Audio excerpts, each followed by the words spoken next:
everyone, welcome to Remote STEM class here. It's Mr. Dowd. Hope everyone had a fantastic Monday. Today is Tuesday. So I'm going to continue on with our National Park project. So last park we did was Bryce Canyon National Park. So today will be another canyon. It's Canyonlands National Park.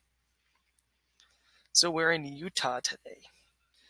So obviously a lot of this stuff will be similar because it is a canyon, so there's going to be a lot of overlooks. Like here you can see that there's a lot of, you can see actually the layers of sediment that build up over time, which is really cool. So this is Dead Horse Point State Park. What a happy name. So nice little view of that. It looks like something out of an old Western movie, but it is in Utah, so it probably is. Next we go to the Mesa Arch. So again, this will be showing like it was in Arches National Park, but take a second to render there. So obviously that's an arch.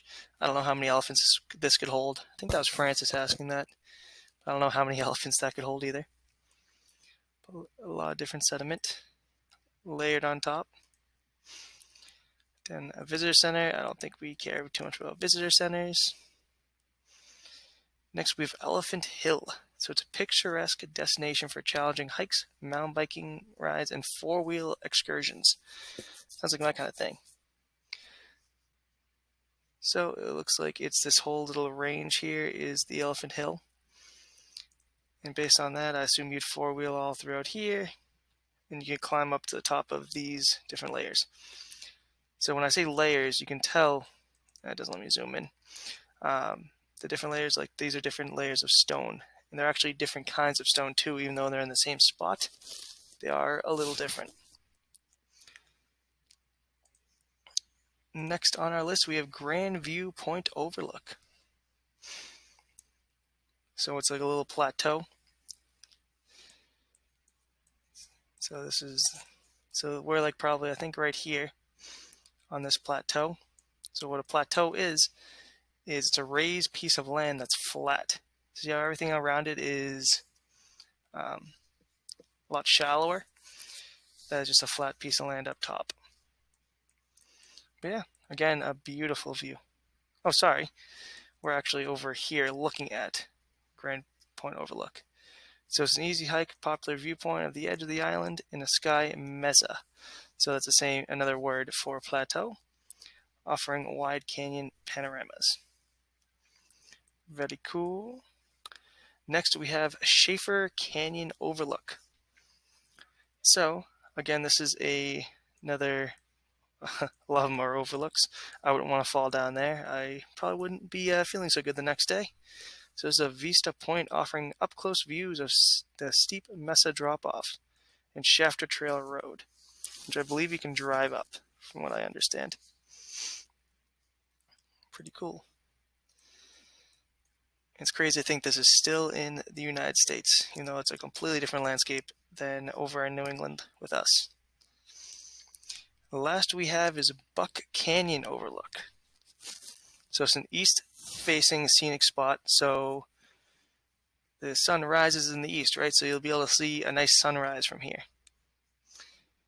Sweeping over views of the mesas and a deep canyon of the Colorado River. So way down there somewhere is the Colorado River. Can't really see it from this direction. It's over there somewhere. Yeah, nice overlook. Very barren land though. Definitely need to bring water. But that'd be all for today. I'll see you guys again on Wednesday. We'll be going on to another park. Alright guys, I hope everyone has a fantastic day. Bye.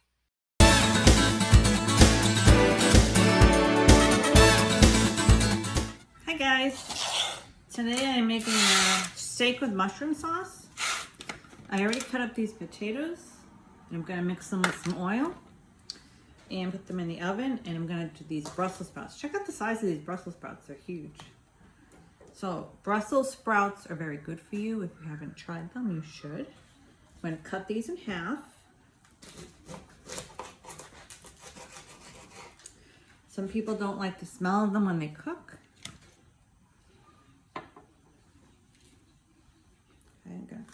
But they're very good for you. So this is what they look like cut in half, and I'm only cutting these up because they're so big. But yeah, they're very good for you. So these are going to take a bit to cook, probably half an hour in the oven with some oil and salt and pepper. So I'm putting them in just like I would do with potatoes. There's some extra that comes off. I'm just going to peel a little bit, trim it a little bit.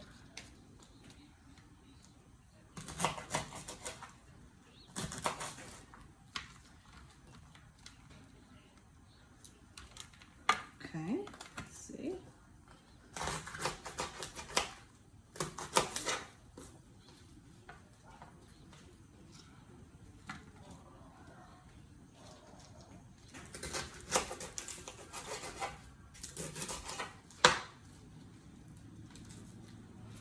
So, look how good these look.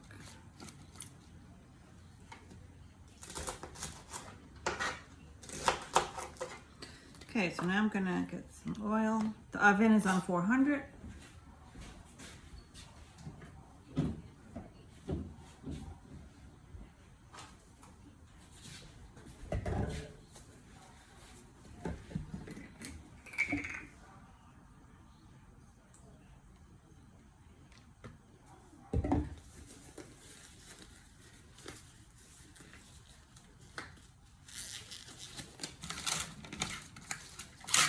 And coat them in oil.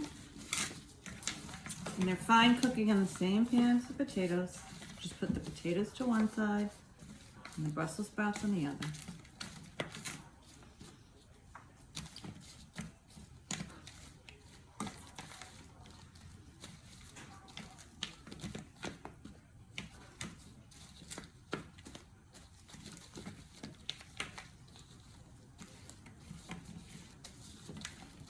Okay, I'm going to put some salt and pepper on them.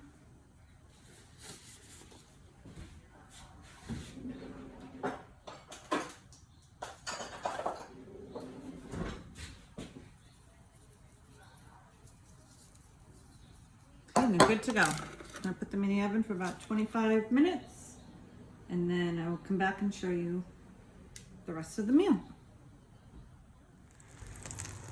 Okay, so I cooked the steak. Now I'm going to cook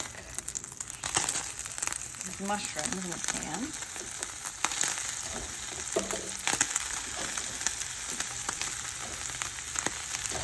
This is going to be the topping for the steak. I'm going to put some garlic.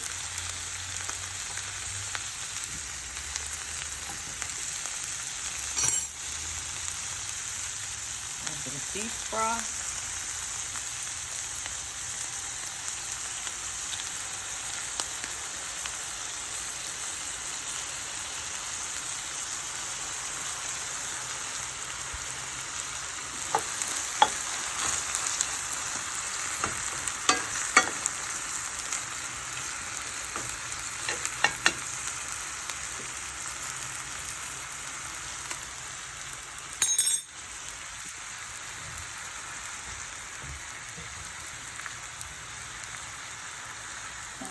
A bit of water.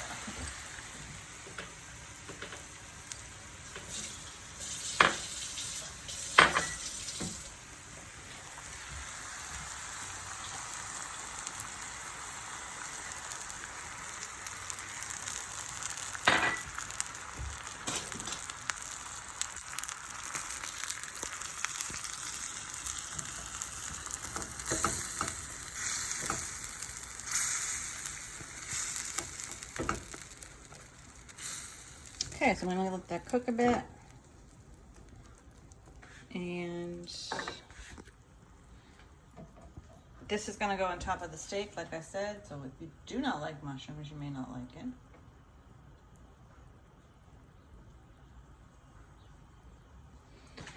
Alright, so we're going to let that simmer a bit. I'm going to put some, I'm going to get some butter.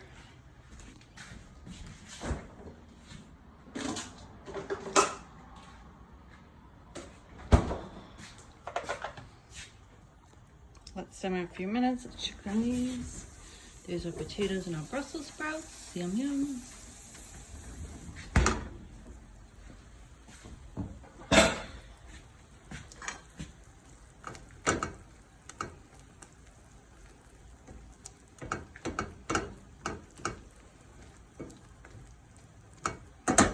Okay, I'm going to put a little bit of butter in, about a tablespoon.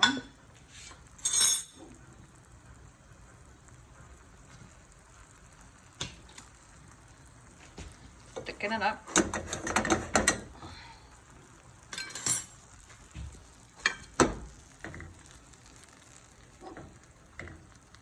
And then a little bit of sour cream. And shut my door because my dogs are barking.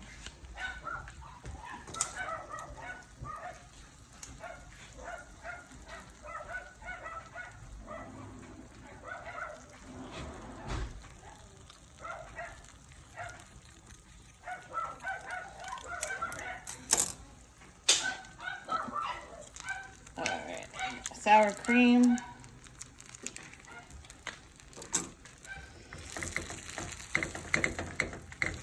So this is going to get nice and thick with the sour cream, the butter, the mushrooms, the water, and the beef broth.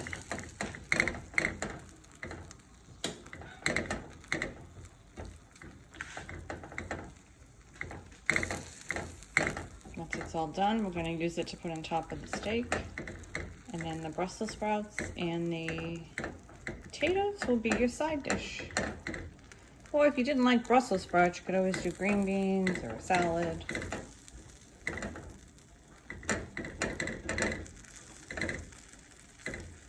There we go.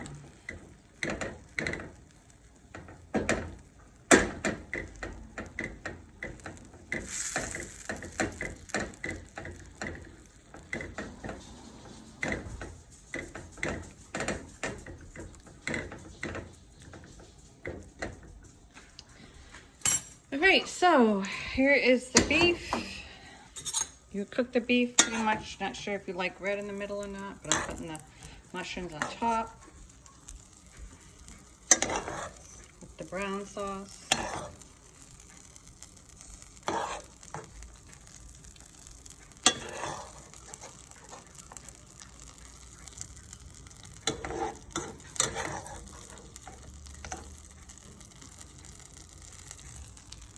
And you're good to go.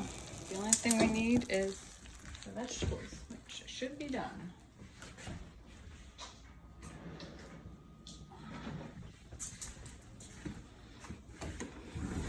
Oh, there we go. Nice and toasty. You have your Brussels sprouts and your potatoes. So there you go. Okay, another meal for the books. See you guys next time.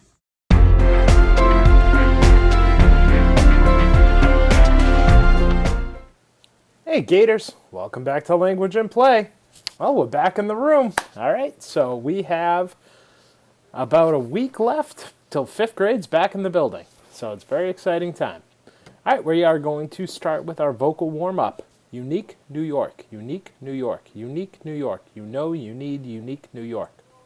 All right, now you try it. Unique New York, unique New York, unique New York. You know you need unique New York. Really focus on that diction. One more time. Unique New York, unique New York, unique New York. You know you need unique New York. All right, so we are working on our new monologue, all right, in the vein of the Irritated Tooth Fairy, where you are creating a character. It's going to be a comedic monologue, and the character is based on an event or a holiday. So I'm going to choose mine. My example is going to be for Easter. All right, so I am going to have the Easter Bunny as my character. All right, I actually named my Easter Bunny Ned. Ned the Easter Bunny. All right, and Ned, because I want it to be a comedic monologue, right? So I have to try and figure out a conflict, a problem that Ned is trying to overcome. All right, and one of the problems is that the Easter Bunny, all right, Ned, is allergic to eggs. So he has to try and figure out a way to get all of these Easter eggs and baskets delivered without actually touching any of them because he's allergic to eggs. If he touches them, he's going to have an allergic reaction. So I decided that that was going to be my little hook, my little conflict into my monologue. And now I'm going to spend the rest of the time trying to figure out some fun ways to really bring this character Ned to life and to develop this monologue around Ned. All right, so that's what I'm asking you to do today. You've created your character, all right? You've come up with either your holiday or your event character. Now you need to come up with some sort of conflict for that character to overcome. And remember, this is a comedic monologue, so we want it to be funny, all right? So let's see what you come up with, Gators. Can't wait to see it.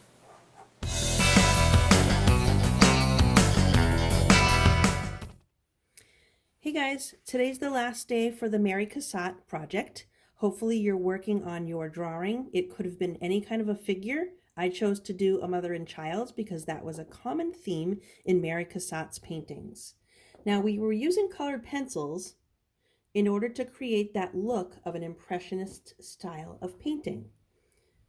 So something that you'd see in Impressionist paintings are bold brushstrokes, very noticeable brushstrokes, and bright colors. And the Impressionist painters were not really trying so much to make their images of people or landscapes look super realistic, but they wanted to just kind of give an impression of what the person, light or like the atmosphere or the object or the landscape looked like to them. Okay, so we're going to look at another artist who worked in the Impressionist style, just like Mary Cassatt, and his name is Claude Monet. So here's an image that you can see some of the things that I talked about in describing Impressionist paintings, the choppy brush strokes.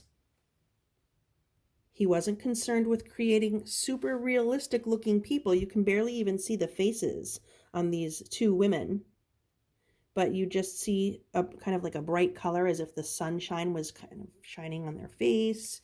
You can see shadows here from the other figures. Oops. Some other figures here, their figures are casting shadows. So light is shown here in the way that he painted. And it looks like a sunny day here. So I feel like he captured the lighting of the moment. And it looks like these people are kind of walking maybe kind of fast or running this way. So I think it creates an impression of what he saw in that moment. Again, you see a lot of kind of like messy looking choppy brush strokes in the clouds, in the plants and grass, in this lady's dress, in the umbrella. And it looks again like a beautiful sunny day. You can see the shadow being cast by this figure here, and the sky looks very bright. So he captured that in his Impressionist style of painting. Here's another one. Bright, vibrant colors and those thick, kind of messy, choppy looking brush strokes.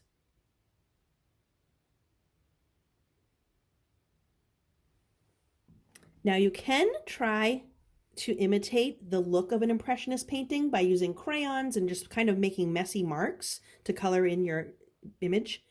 But you can also use paints. So if you guys have some watercolor paints, what I'd like to do is demonstrate how to paint in the Impressionist style. So what I'm going to ask you guys to do, if you do have some watercolor paints, that you're going to get those out, okay, and have them ready for when we paint in that Impressionist style. The first thing you're going to do is just get a piece of paper and a pencil and draw something quick, like a quick sketch. Just kind of a loose, light sketch. It can really be of anything. I think I'm just going to do like some branches with a bird in the branches. I'm just keeping it really just a loose sketch. So I'm not going to spend a lot of time on all the details of it. I'm just making the branch first. Super loose, quick sketches. And then maybe there's a little bird. So if you want to do a bird, you can. If you want to do a landscape, you can. It's really up to you what you want to do here. The painting part is what I want you to be more concerned with. So your drawing can just be a super quick sketch. I'm just making this super fast bird. Okay.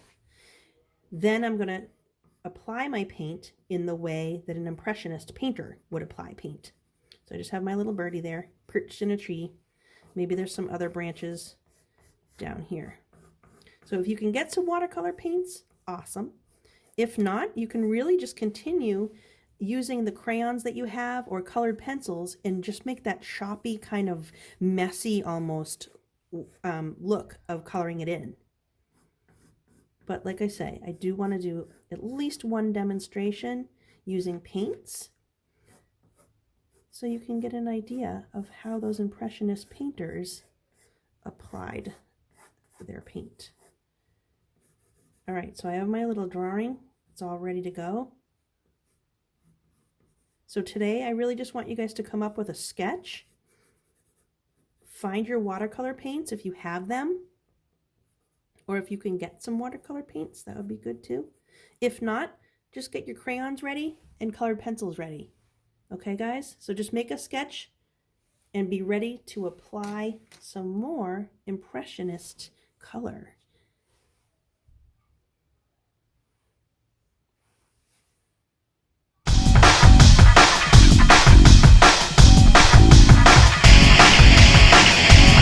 Hey guys, welcome back to another episode of Virtual P. I'm Miss Sweetie. Alright, it's Tuesday and it's a stretch day and I have the lower body, so let's get started in stretching. We're gonna grab our leg.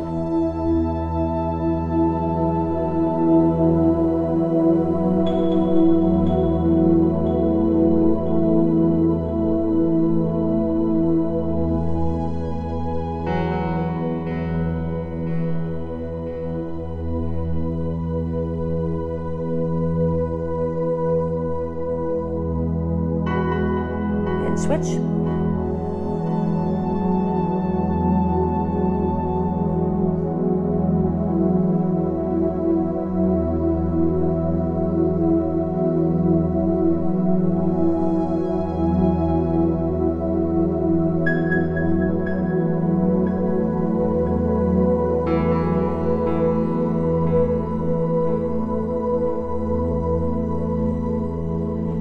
Okay, feet shoulder width apart. Okay, we're gonna go down to one leg.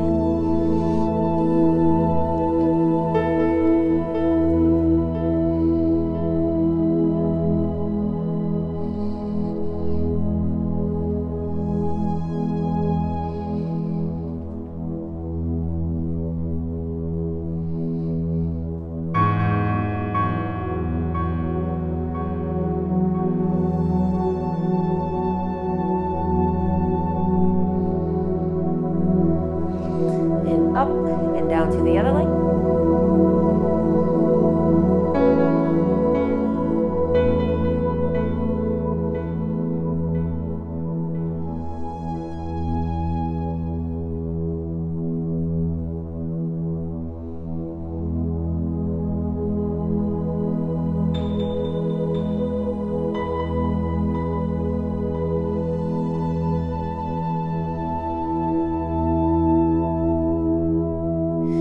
Up. Okay, and we're going to go a little bit wider than shoulder width and we're going to lunge and keep this leg straight.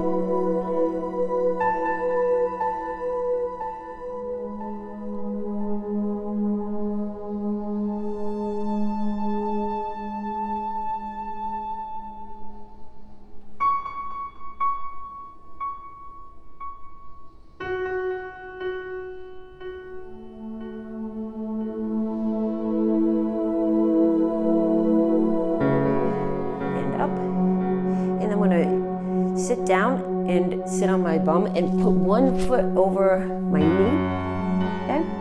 And I'm gonna lift up and I'm pull my knee to my chest with my like body weight, I guess, or shifting forward.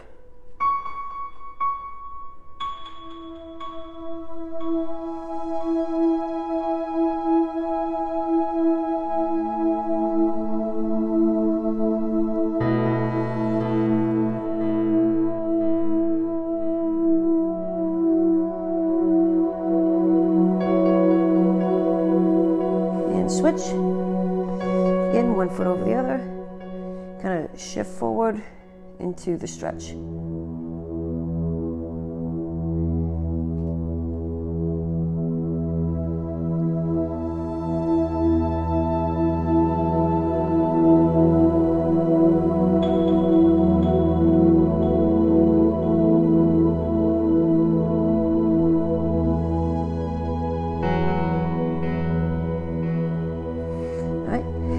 I'm just going to lay on my back and I'm going to pull my knees to my chest and I'm just going to hold it like I'm giving myself a big hug. Kind of just stretch out your back. You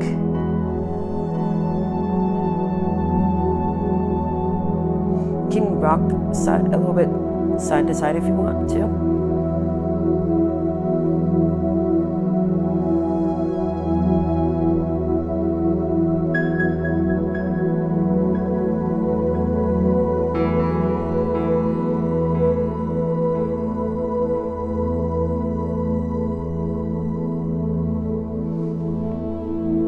From there, I'm going to sit here and just grab my toe and stretch. I'm not capable of keeping my legs straight. Some of you are more flexible than I am, so for what you can do, try to keep your legs straight. So you grab your ankle. If you can do it grabbing your toe, by all means do that. And then you're going to kind of pull it a little bit to your chest.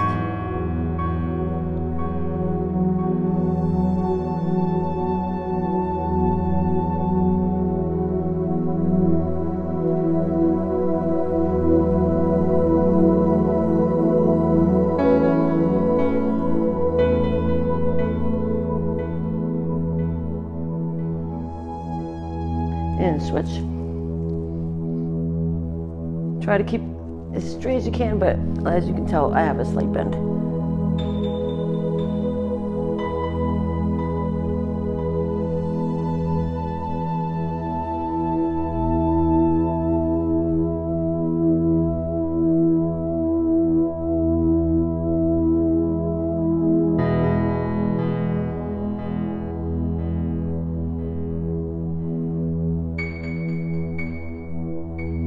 And while you're on our back, we're going to put one foot over the other and lay flat. And try to keep your shoulder blades on the floor, even though you're not going to be able to.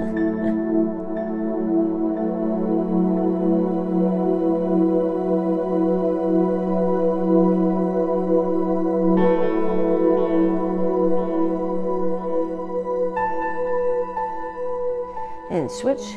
So I'm just rolling at the waist, at the hips. My shoulders are trying to keep on the floor, they're not moving.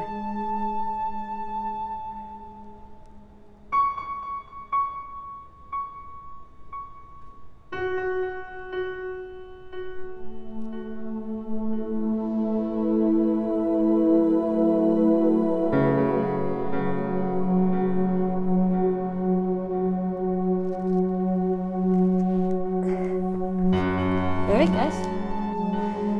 Thanks for stretching with me. Have a great day.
Thanks for watching Enrichment TV, Gators. Remember, work hard, be nice, and we'll see you tomorrow.